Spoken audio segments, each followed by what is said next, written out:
അതിഥി ദേവോ ഭവ എന്നാണ് എപ്പോഴും നമ്മൾ ഭാരതീയർ അല്ലെങ്കിൽ മലയാളികൾ ഒക്കെ പറയുന്നത്. എന്നാൽ അതിഥികളെ കൊള്ളയടിക്കുന്ന ഒരുപറ്റം ആളുകൾ ഉണ്ട് എന്ന് പറഞ്ഞാൽ അത് വിശ്വസിക്കാനാകുമോ? വിശ്വസിച്ചേ തീരൂ. കാരണം ഇത് നടന്നത് കേരളത്തിലാണ്.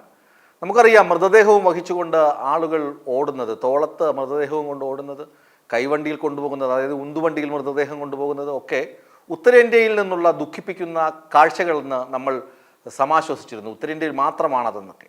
കേരളത്തിൽ അങ്ങനെയുള്ള കാഴ്ചകളല്ല സംഭവിച്ചത്. എന്നാൽ മറിച്ച് കേരളത്തിൽ മരിക്കുന്ന അതിഥി തൊഴിലാളികളുടെ മൃതദേഹം സ്വദേശത്ത് റോഡ് മാർഗം എത്തിക്കുന്നതിന് നമ്മുടെ ആംബുലൻസ് ഏജന്റുമാർ, അതായത് സ്വകാര്യ ആംബുലൻസ് സർവീസ് നടത്തുന്ന ആളുകളുടെ ഏജന്റുമാർ ഈ അതിഥി തൊഴിലാളികളുടെ കുടുംബത്തെ കൊള്ളയടിക്കുന്നു എന്ന വാർത്തയാണ് പുറത്തു വരുന്നത്.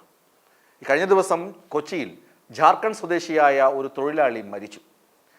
ജാർഖണ്ഡിലേക്ക് മൃതദേഹം കൊണ്ടുപോകണം.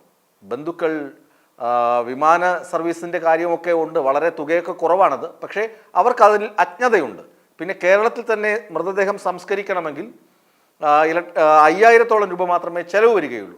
അതൊന്നും അവർക്ക് അറിയില്ല. അവർക്ക് മൃതദേഹം നാട്ടിൽ കൊണ്ടുപോകണം. ആംബുലൻസാണ് അവർ ആദ്യം കണ്ടെത്തുന്ന മാർഗം, റോഡ് മാർഗം കൊണ്ടുപോകണം. ഈ ഏജന്റിനെ സമീപിക്കുന്നു. ഏജന്റ് ആദ്യം 1 ലക്ഷം രൂപ ചോദിക്കുന്നു. ജാർഖണ്ഡ് വരെ ആംബുലൻസിൽ മൃതദേഹം കൊണ്ടുപോകുന്നതിന് 1 ലക്ഷം രൂപ ചോദിക്കുന്നു. പിന്നീട് വഴിയിൽ വണ്ടി നിർത്തിയ ശേഷം ഈ വീട്ടുകാരുമായി ആർഗ്യുമെന്റ്, അതായത് തർക്കിച്ച് 30,000 രൂപ കൂടി കൂടുതൽ വേണമെന്ന് പറയുന്നു. അങ്ങനെ 1,30,000 രൂപ ഏജന്റ് പിടിച്ചു വാങ്ങുന്നു. നോക്കുക, വിമാനമാർഗം മൃതദേഹം വെസ്റ്റ് ബംഗാളിലോ അല്ലെങ്കിൽ ഒഡീഷയിലോ എത്തിക്കുന്നതിന് വെറും 50,000 രൂപയാണ് ചെലവ് വരുന്നത്. കേരളത്തിൽ സംസ്കരിക്കുന്നതിന് 5,000 രൂപയാണ് ചെലവ് വരുന്നത്. ആ സ്ഥലത്താണ് സ്വന്തം സഹോദരൻ്റെയോ സഹോദരിയുടെയോ അച്ഛൻ്റെയോ അമ്മയുടെയോ മൃതദേഹം പണിസ്ഥലത്ത് വെച്ച് മരിക്കുന്നു, അല്ലെങ്കിൽ ഇവിടെ രോഗം ബാധിച്ച് മരിക്കുന്നു, അങ്ങനെ അല്ലെങ്കിൽ അപകടങ്ങളിൽ മരിക്കുന്നു, അല്ലെങ്കിൽ ആത്മഹത്യ ചെയ്യുന്നു. അങ്ങനെ പല വിധത്തിലുള്ള മരണങ്ങൾ ഇതര സംസ്ഥാന തൊഴിലാളികൾക്കിടയിൽ അല്ലെങ്കിൽ അതിഥി തൊഴിലാളികൾക്കിടയിൽ സംഭവിക്കുന്നുണ്ട്. പ്രതിമാസം 50 പേർ മരിക്കുന്നുവെന്നാണ് ഒരു അനൗദ്യോഗിക കണക്ക്. 50 പേർ മരിക്കുന്നുണ്ട്. ഈ 50 മൃതദേഹങ്ങൾ 50 സ്ഥലത്ത് എത്തിക്കാനാണ് ഈ പെടാപ്പാടല്ല ഏജന്റുമാരുടെ കടന്നാക്രമണം നടക്കുന്നത്. ഏജന്റുമാർ കിട്ടിയ കാശ് മാത്രമല്ല, അവിടെ മടിക്കുത്ത് പിടിച്ച് പൈസ പിടിച്ചു വാങ്ങുന്നുവെന്നാണ് പരാതികൾ. എത്ര പേരുണ്ടാകും നമ്മുടെ നാട്ടിൽ ഇതര സംസ്ഥാന തൊഴിലാളികൾ അല്ലെങ്കിൽ അതിഥി തൊഴിലാളികൾ എന്ന് ആരെങ്കിലും ചിന്തിച്ചിട്ടുണ്ടോ? കേരളത്തിൽ 40 ലക്ഷം അതിഥി തൊഴിലാളികളുണ്ട്. 40 ലക്ഷം പേർ. അപ്പോൾ ചൂഷണം ചെയ്യാൻ ആഗ്രഹിക്കുന്ന ആളുകൾക്ക് അതൊരു വലിയ മാർക്കറ്റ് തന്നെയാണ്. 40 ലക്ഷം പേരാണ് അവരുടെ കസ്റ്റമേഴ്സ്, അല്ലെങ്കിൽ അവരെ ഉപയോഗിക്കാൻ പറ്റുന്ന ആളുകൾ. ഈ 40 ലക്ഷത്തിൽ പല പല ആവശ്യങ്ങളുണ്ടാകും. ഈ ആവശ്യങ്ങൾക്കൊക്കെ ഇത്തരത്തിലുള്ള ചൂഷകരും ഉണ്ടാകും. മരിച്ച മൃതദേഹത്തെ നാട്ടിലെത്തിക്കുന്നതിനാണ് ഈ കൊള്ള നടക്കുന്നത്. മുമ്പ് തൊഴിൽ വകുപ്പിന് കീഴിലുള്ള CMID, അതായത് centre for migration and inclusive എന്ന് പറഞ്ഞ ഒരു ഏജൻസി ഉണ്ടായിരുന്നു. അവരാണ് ഈ മരിച്ചു പോകുന്ന ആളുകളുടെ മൃതദേഹം നാട്ടിലേക്ക് എത്തിക്കാനുള്ള സംവിധാനം ഒരുക്കിയിരുന്നത്, സാമ്പത്തിക സഹായം നൽകിയിരുന്നത്. 50,000 രൂപ വരെ നൽകിയിരുന്നു. പിന്നീട് തൊഴിൽ വകുപ്പ് അത് നിർത്തി. കാരണം ആളുകളുടെ എണ്ണം കൂടി, മരിക്കുന്ന ആളുകളുടെ എണ്ണം കൂടി, അപ്പോൾ ചെലവ് അധികമാകുന്നു. അതുകൊണ്ടാണ് അത് നിർത്തിയത് എന്ന് എക്സിക്യൂട്ടീവ് ഡയറക്ടറായ ശ്രീ ബിനോയ് പീറ്റർ പറയുന്നുണ്ട്.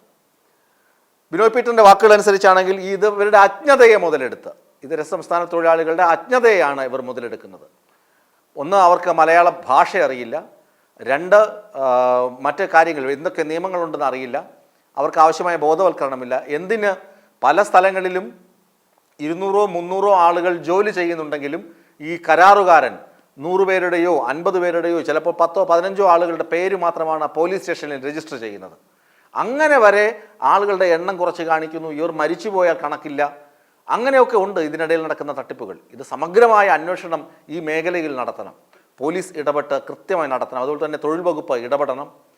ഇതൊക്കെ കണ്ണില്ലാത്ത ക്രൂരത എന്നല്ല, അതിനപ്പുറമുള്ള ക്രൂരതയാണ്. അർദ്ധപട്ടിണിക്കാരായ ആളുകൾ ഇവിടെ വന്ന് ജോലി ചെയ്യുന്നു. മലയാളികൾക്ക് ലഭിക്കുന്നതിനേക്കാൾ കുറച്ച് ശമ്പളമാണ് അവർക്ക് കൊടുക്കുന്നതെന്ന് എല്ലാ ആളുകൾക്കും അറിയാം. അങ്ങനെ അവരെ കൊണ്ട് കഠിനാധ്വാനം ചെയ്യിച്ച് അവർക്ക് പൈസ കിട്ടുന്നുണ്ട്, ശരി, സമ്മതിച്ചു, കൃത്യമായി പൈസ കൊടുക്കുന്നുണ്ട്, അതായത് കുറവാണെങ്കിലും കൃത്യമായി കിട്ടുന്നുണ്ട്. അവരിൽ ഒരാൾ മരണപ്പെട്ടാൽ അവരുടെ ബോഡി അവരുടെ സംസ്ഥാനത്തെത്തിക്കുന്നതിന് ആവശ്യമായ സഹായം നമ്മൾ ചെയ്തു കൊടുക്കേണ്ടതിന് പകരം അവരെ കൊള്ളയടിക്കുന്നത് ശരിയാണോ എന്ന് ഓരോ മലയാളിയും ചിന്തിക്കേണ്ടതാണ്. ആംബുലൻസ് എന്നാൽ എന്താണ് അത്യാവശ്യ സന്ദർഭങ്ങളിൽ നമുക്കറിയാം മനുഷ്യരുടെ ജീവൻ നിലനിർത്തുന്നതിന് വേണ്ടി അവർ ചെയ്യുന്ന സേവനങ്ങൾ മികച്ചതാണ്. ആ മികച്ച സേവനങ്ങളെ ഇങ്ങനെയുള്ള ചില പുഴുക്കുത്തുകൾ കൂടി അതിനെ ഇല്ലായ്മ ചെയ്യുന്നു. അതും ഏറെ വേദനാജനകം തന്നെ.